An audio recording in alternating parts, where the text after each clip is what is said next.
you are a B2B service-based business owner and you are looking to gain more clients, create more impact and more revenue in your business, tune in to Amplify Your Marketing Message with Christine Campbell Rapin. Every week, we're going to take you through how to build an audience of buyers, mastering your marketing message, and making offers. Welcome back, everybody. I know that so many people around the world want to write a book. It's one of the biggest aspirations many people hold, and yet only 2% of people actually do write the book. And when it comes to the world of business, even fewer monetize and make commercial success attracting clients with the book as an asset.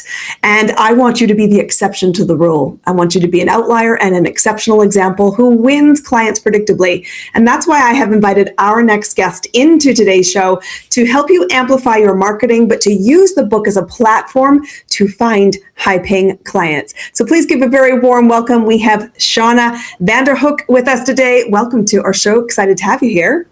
Thank you, Christine. It's a pleasure. I want to start with this whole idea because so many people get this idea of like launch the book, but I see a massive issue when it comes to crickets with a thought process that goes, what happens next? So how do you see books, and how do you see books particularly as it relates to the business world and what it can do to monetize your message and the work you do? You know what? You just said about 5 things I want to respond to in that little nutshell. Yeah, so the actual question, let me do that one first, and then I'll expand on some of the things you said on the way. Mm-hmm. So the question is, why do so many people launch a book but not see this as a commercial component, and they just hope it's going to work? Yeah, very few see the success. When people don't see it as a viable product that they have for their business as a way to attract clients, they don't do the marketing up front that's really required. Mm-hmm.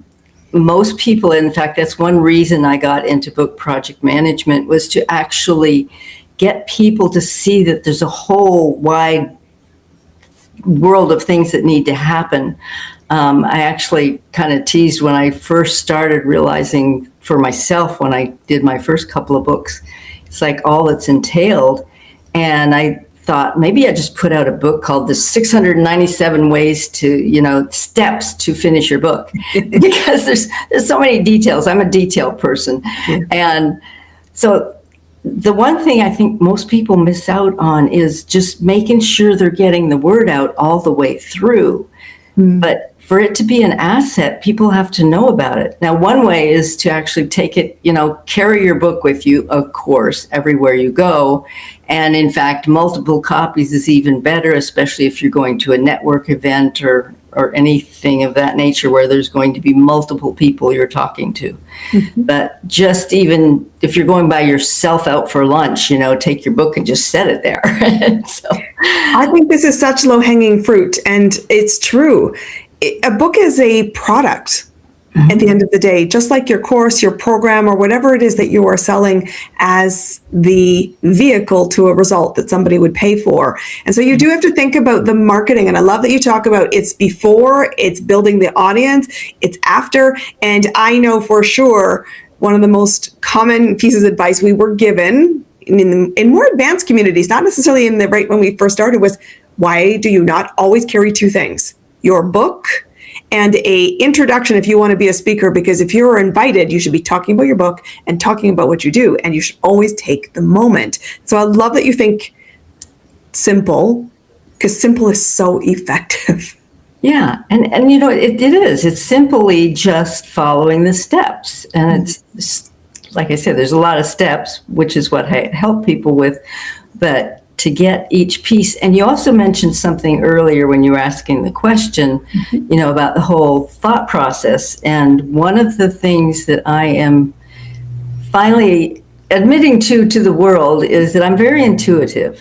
And I have kind of worked a little bit with friends and family and, just asking some insightful questions. But so many people start a book and they never get it finished, mm-hmm. because they run into blocks. And it's usually something that is like, if they can even see what the block is, that sometimes just dissipates it. They can actually move forward. So that's one of the exciting new things that I'm rebranding and just getting my new website up to announce that to the world. Correction. You have announced it. You've announced it right here, and I celebrate you doing that. It's already in motion. Yes, already in motion. You're welcome. And this is an interesting thing because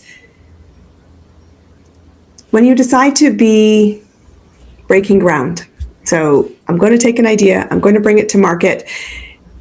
How do you use this effectively? Because you're somebody who really helps people work through the process, not just to do the tick the box, but to be effective. And I think effectiveness is the key thing.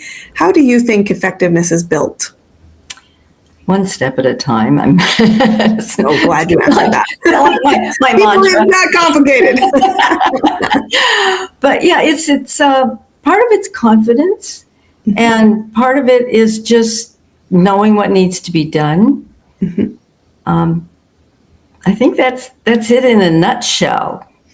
And when you don't know what needs to be done, people, audience, listeners, business owners, peers, you hire it. You hire somebody who's actually walked this. And Shauna is someone who we believe is somebody you should work with, which is why we brought her onto this platform. But you've launched it, and now how do you use it to attract? Tell us how you really think we can win with a book commercially. Well, one thing, it gives you a whole lot more respectability, authority. People, have a different impression of someone who's written a book than just someone who's just I'm just doing my thing. And so having your book, being an author, that's one level of the respectability.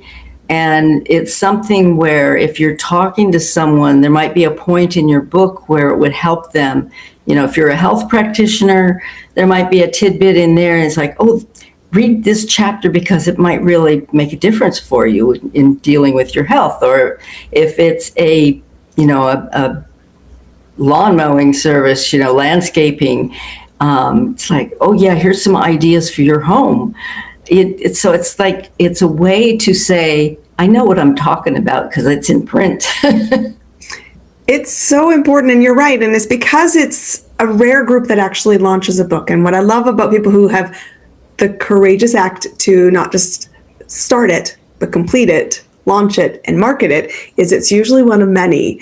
And you can talk about your book in almost every place. And that's a bit unique because when you're invited into media circles, whether that's print media, digital media, events, things like that, a lot of people have rules and control over what you can share. But a book is universally accepted because of the authority factor it brings. Mm-hmm. And so when you're working with your clients, how do you first start them? We start with finding out, why do you want to write a book? Now, for everyone, it can be a little bit different. So for some people, it could be, I've always wanted to write a book, but they really don't have anything else going on. So we dive deeper. Mm-hmm. For some people, they go, well, I want to promote my business. And we go into, okay, why is it that you want to do that? What do you expect to get out of the book? What do you want your audience to get out of the book?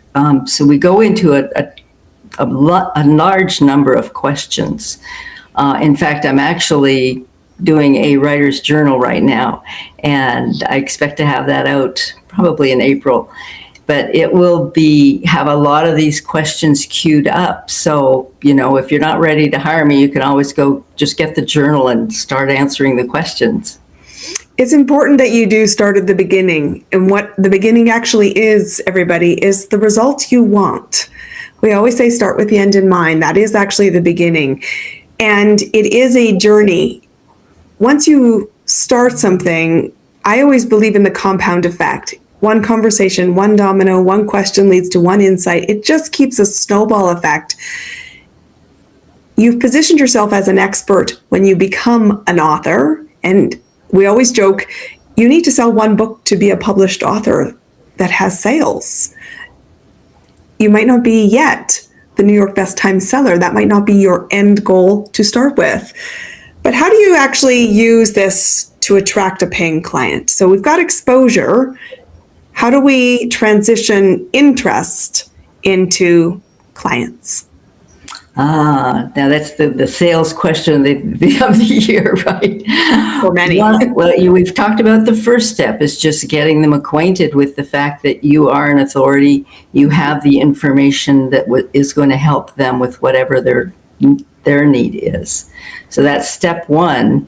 And I honestly think your question belongs to a salesperson. I can help with that, guys. Talk to Christine. Where do you leap into next? So if it's not directly into the sales, what kind of take us on the journey? Well, it's actually, the journey is from the start, starting with why you want the book. But then the next step is to actually, okay, what do you want to put in the book to get the result you want? So we do a very deep client research. It's a software that I use that digs in. You identify a few books that would be competing with you, if you will, or that are on a like topic. And we do a deep dive. It's usually a 10 to 15 page report that we end up giving you. And it tells you what your readers are looking for in a book. It tells you what they hated about the other books. It tells you what they loved about the other books. It's got all their reactions, and it helps you when you see how they've responded to other books. It helps you kind of frame up, well, I need to give them more information on this because they felt that was always lacking. So it's a way to make sure you are putting into your book what needs to be in your book. And then we go into a very deep blueprint, so an outline, if you will, that tells you piece by piece. So, when you're writing, sometimes you're inspired to write something that's not necessarily chronological in your book, but you know that you plug that spot and you can get on with writing the other spots. I think this is brilliant for a couple of reasons. The first thing is research of existing books shows you that there's a demand and an interest as long as you see that there has been a sale. So if you've seen a public review, there's good indication somebody read the book to give the review. And I always say, don't be frightened by competitor activity. It shows you there's demand in the marketplace and appetite to learn, to grow, to create that result which somebody sought to serve in the book they published.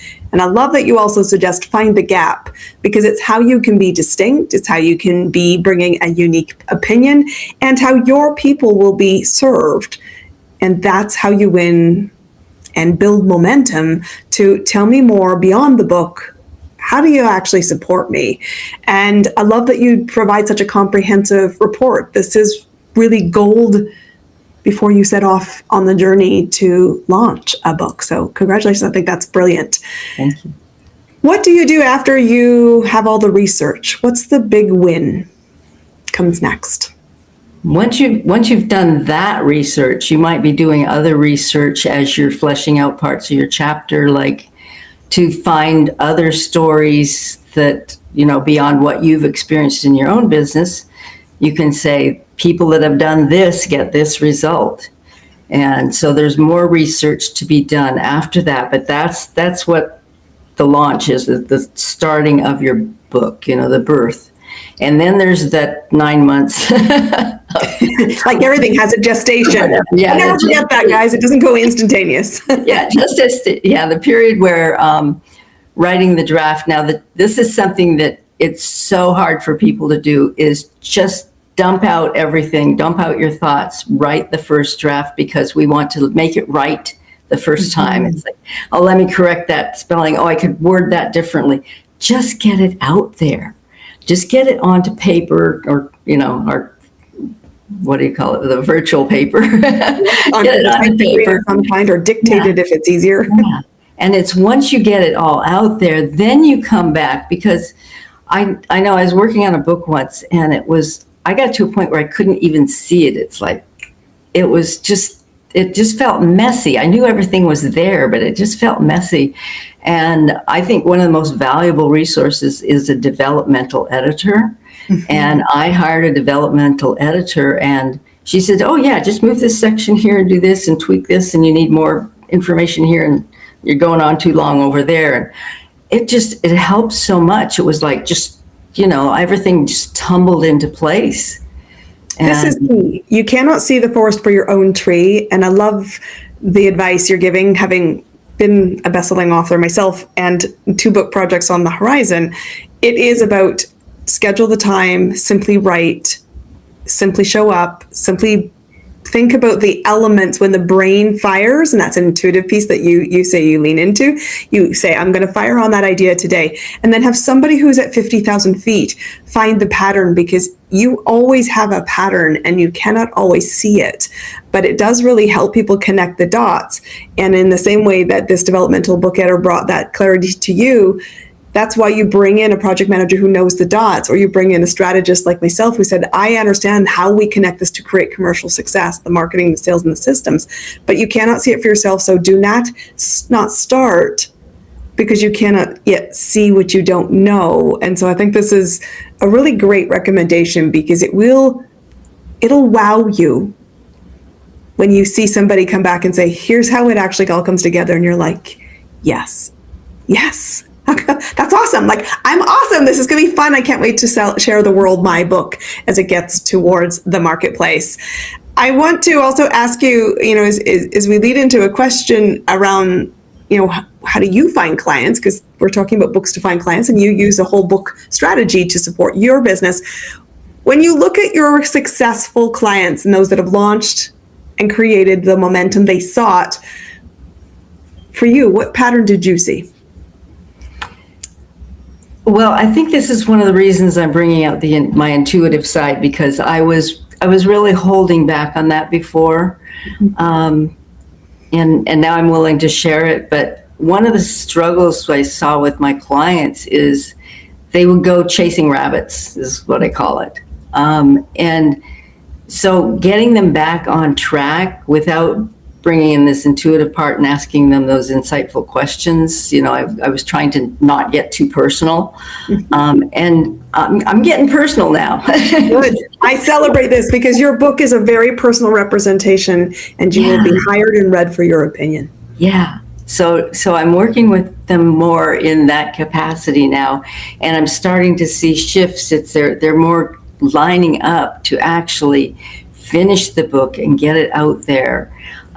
One gal actually took an excerpt from her book, and that's a nice thing with books. You can repurpose them in so many ways, but she took just an excerpt and created a little, she did it actually for one of her clients who really needed the information. So she just pulled it out. She published it as a little mini book pamphlet, not even a mini book, real small thing. But she went ahead and did that. And the person realized, you really know what you're doing here. And just from that, she started working with her. That's right. You create the first win. And we often underestimate that it has to be War and Peace in 12 billion chapters. Sometimes what you need is that golden nugget. And I love that you say you can repurpose this in a lot of ways, because that is actually how you do create multiple different ways to create revenue with your book. And there is strategy around this. So let me ask you, how do you right now amplify your business? How do you find clients most effectively? What's working for you right now in the current economy? Since I'm not really a social media person, I'm working on that. I'm going to be getting. You don't have to be. You can be visible, but you don't have to love social. Let's be clear. Yeah, I'm just going to do LinkedIn. I'm not going to try the other ones, and maybe some YouTube. But how I do it right now is personal references, and I do get people referred to me, and I also let it be known when I go to different networking events. There's a few great ones here, and then there's the virtual networking events, which I'm finding to be, I'm meeting some amazing people and getting awesome responses. So in fact, I'll even give them a shout out, the eWomen Network. Yes, I've been spoken at eWomen several times. I've got several friends that run chapters. It's a great community for female entrepreneurs. It's a real mix of help, support, tools, and camaraderie, which we all need. And it's actually, I just started a month ago, and already I'm seeing results. Love it. I love it. Congratulations. So how do people find you, learn about your services, and connect to you? Okay, askshawna.com. It's Shawna's SHAUNA, as you can see on the screen. So it's askshawna.com. And if you do /gift, I'm going to have an excerpt of my journal for you. Guys, you want to go do this because it's okay not to know what questions you don't yet know to ask. She's offering to guide you to get you started. And once you start, I highly encourage you to follow your intuition and go connect in a bigger way. Shawna, thank you for being our guest today. Books can be an incredible tool. Don't let them sit on the shelf. Build a strategy, manage it, project for end to end, and connect the dots. That's how you'll create big momentum. Thank you for being our guest today, guys. We will see you all on our next episode. We'll be connecting with you soon. Thank you. That's a wrap on another amazing episode of Amplify Your Marketing Message with me, your host, Christine Campbell Rapin. Be sure to subscribe on your favorite podcast platform so you don't miss another great episode. And be sure to visit ChristineCampbellRapin.com/podcast to get a free resource on how to